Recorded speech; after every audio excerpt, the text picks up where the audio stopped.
നമസ്കാരം. നെഞ്ചിടിപ്പോടെ കേരളം മുന്നോട്ട് പോവുകയാണ്. അടുത്ത ഒരു 15-16 മണിക്കൂറിനുള്ളിൽ ഉപതെരഞ്ഞെടുപ്പുകളുടെ വിധി പുറത്തു വരികയാണ്.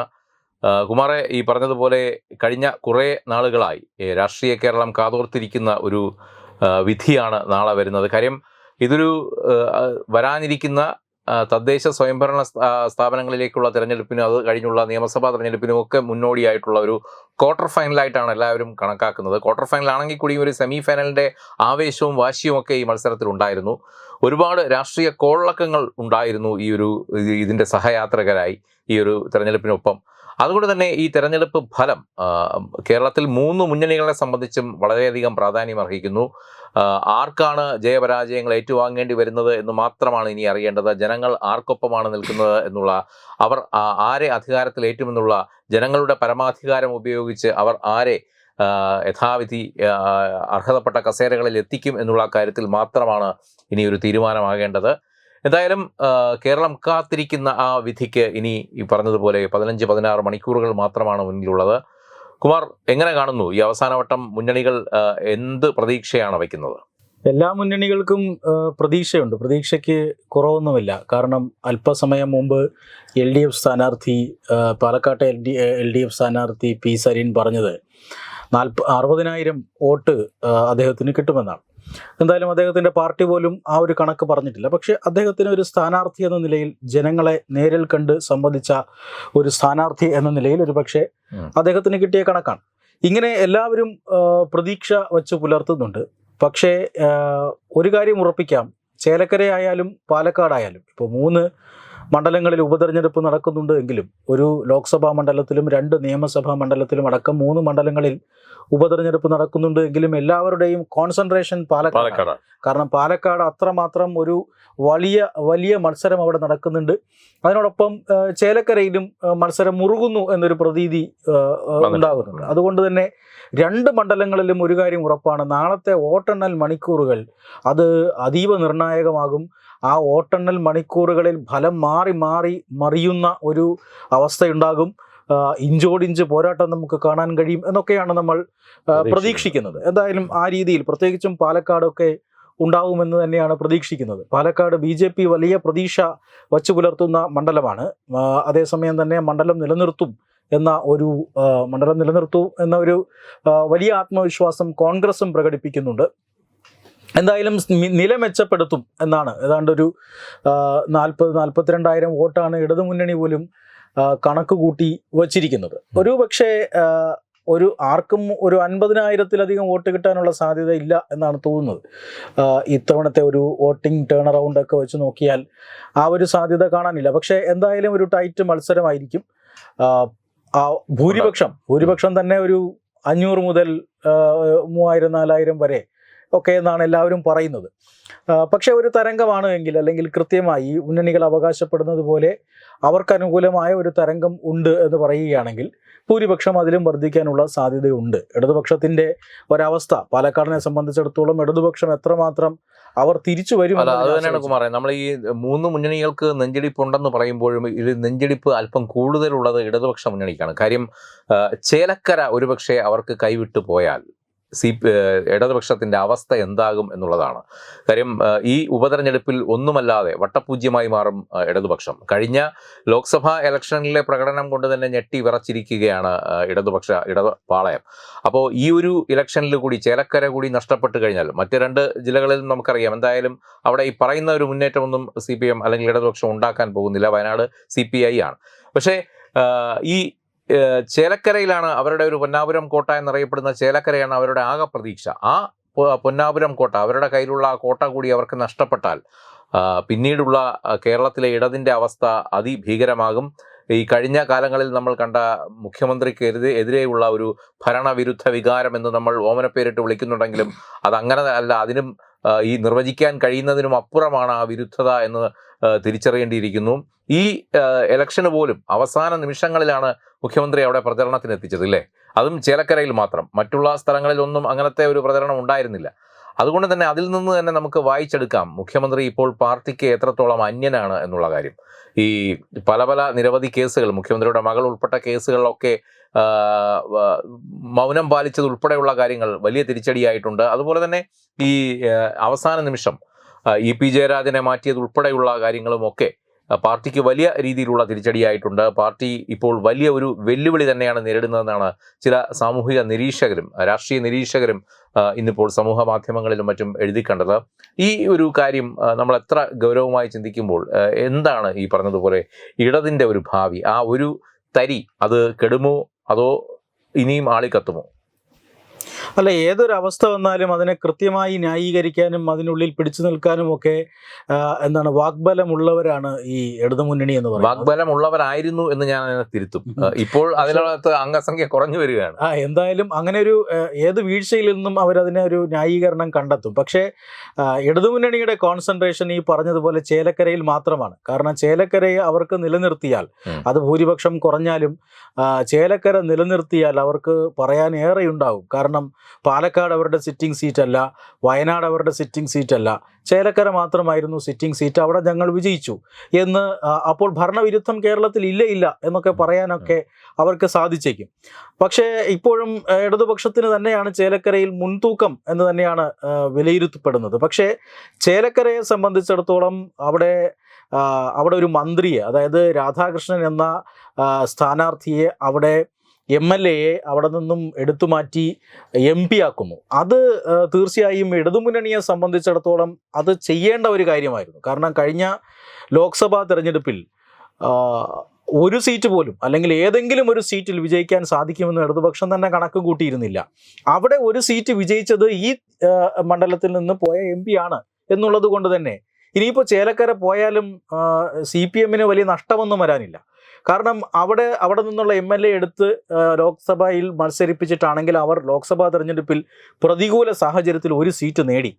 പക്ഷേ നിയമസഭാ മണ്ഡലം അതുകൊണ്ട് തന്നെ കൈവിട്ട് പോയാലും അവർക്ക് നഷ്ടമൊന്നുമില്ല. പക്ഷേ പിടിച്ചു നിൽക്കണമെങ്കിൽ അവിടെ വിജയിക്കണം. അവിടെ വിജയിച്ചാൽ അവർക്ക് വലിയൊരു രാഷ്ട്രീയ നേട്ടം ഉണ്ടാക്കാമെന്ന് തന്നെ പറയേണ്ടി വരും. കാരണം ചേലക്കരയിൽ അവരെ ഭയപ്പെടുത്തുന്നത് രാധാകൃഷ്ണൻ ഏതാണ്ട് 39,000 വോട്ടുകളുടെ ഭൂരിപക്ഷത്തിൽ മറ്റുമാണ് ചേലക്കരയിൽ വിജയിക്കുന്നത്. അതായത് ഇടത് കോട്ടയാണ്. ഈ കോട്ടയിൽ അദ്ദേഹത്തിൻ്റെ പാർലമെൻറ്റ് മത്സരം നടന്നപ്പോൾ അദ്ദേഹത്തിന് ലഭിച്ചത് വെറും 8,000 വോട്ട് മാത്രമാണ്. അതേ സ്ഥാനാർത്ഥി, അതേ മണ്ഡലം.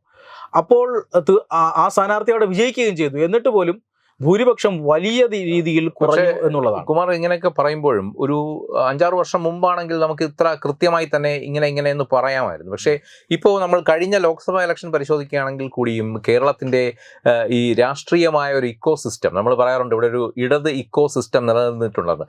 അതിൽ ഒരു ചെറിയ വിള്ളൽ, എന്തൊക്കെ പറഞ്ഞാലും ഒരു ചെറിയ വിള്ളൽ വീണിട്ടുണ്ട് എന്നുള്ളത് ഒരു യാഥാർത്ഥ്യമാണ്. അതിൻ്റെ കാഴ്ചകൾ നമ്മൾ കണ്ടതുമാണ്. കാര്യം പ്രത്യേകിച്ചും തൃശ്ശൂർ എങ്ങനെയാണ് NDAക്ക് ലഭിച്ചതെന്ന് നമുക്കറിയാം. അതുപോലെ തന്നെ ഇടതിൻ്റെ കോട്ട എന്നറിയപ്പെട്ട കണ്ണൂരിലെ പല മണ്ഡലങ്ങളിലും അവിടെയൊക്കെ ജയിച്ചത് CPM ആണെങ്കിൽ കൂടിയും അവിടെ പാർട്ടി BJP നടത്തിയ മുന്നേറ്റങ്ങൾ, വാർഡ് തലത്തിലുള്ള BJPയുടെ മുന്നേറ്റം, ഇതൊന്നും അങ്ങനെ അങ്ങ് അവഗണിക്കാൻ ഇടതുപക്ഷത്തിനും കഴിയില്ല. കാര്യം അത്രമാത്രം ഒരു മുന്നേറ്റം ഉണ്ടായിട്ടുണ്ട്. ഒരു കാലത്ത് പാർട്ടി ഗ്രാമങ്ങളെന്ന് മാത്രം പറഞ്ഞിരുന്നവയൊക്കെ ഇന്ന് ആ പേരുകളിൽ നിന്ന് മാറ്റി എഴുതേണ്ട ഒരു ഗതികേട് CPM ഉണ്ടായിരിക്കുന്നു. അത്തരത്തിൽ കേരളത്തിൽ NDA വലിയൊരു വളർച്ച നേടിയിരിക്കുന്നു. ഇത് CPM വലിയൊരു ഭീഷണി തന്നെയാണ് ഉയർത്തുന്നത്. മാത്രമല്ല ഈ നമുക്കറിയാം പലപ്പോഴും ഇതിൻ്റെ ഒരു മറ്റൊരു വശത്ത് നിന്നുകൊണ്ട് ഇതിൻ്റെ ഒരു ലാഭം കൊയ്യുന്നത് UDFുമാണ് പല അവസരങ്ങളിലൂടെ, അല്ലേ? അല്ലേ, അത് എടുത്തു പറയേണ്ടിയിരിക്കുന്നു. കാരണം ഇടത് ഇക്കോസിസ്റ്റം അല്ല, ഇടത് വലത് ഇക്കോസിസ്റ്റമാണ്. അതായത് രണ്ട് മുന്നണികളും മാത്രമാണ് ഈ കേരള രാഷ്ട്രീയത്തിൽ അടക്കി വാണിരുന്നത്. കേരള രാഷ്ട്രീയത്തിൻ്റെ കുത്തക ഇവർക്ക് രണ്ടുപേർക്കുമായിരുന്നു. അവിടേക്കൊരു മൂന്നാം കക്ഷി വരുന്നു എന്നുള്ളതാണ്, അല്ലെങ്കിൽ ഒരു മൂന്നാം മുന്നണി വരുന്നു എന്നുള്ളതാണ് ഇന്നത്തെ കേരള രാഷ്ട്രീയത്തിൻ്റെ പ്രത്യേകത. അതുകൊണ്ട് തന്നെ പല കാര്യങ്ങളും പ്രവചനാതീതമാണ്. അല്ല, ആ മൂന്നാം മുന്നണിയിൽ ജനങ്ങൾ വിശ്വസിച്ചു തുടങ്ങിയിരിക്കുന്നു എന്നുള്ളിടത്താണ്.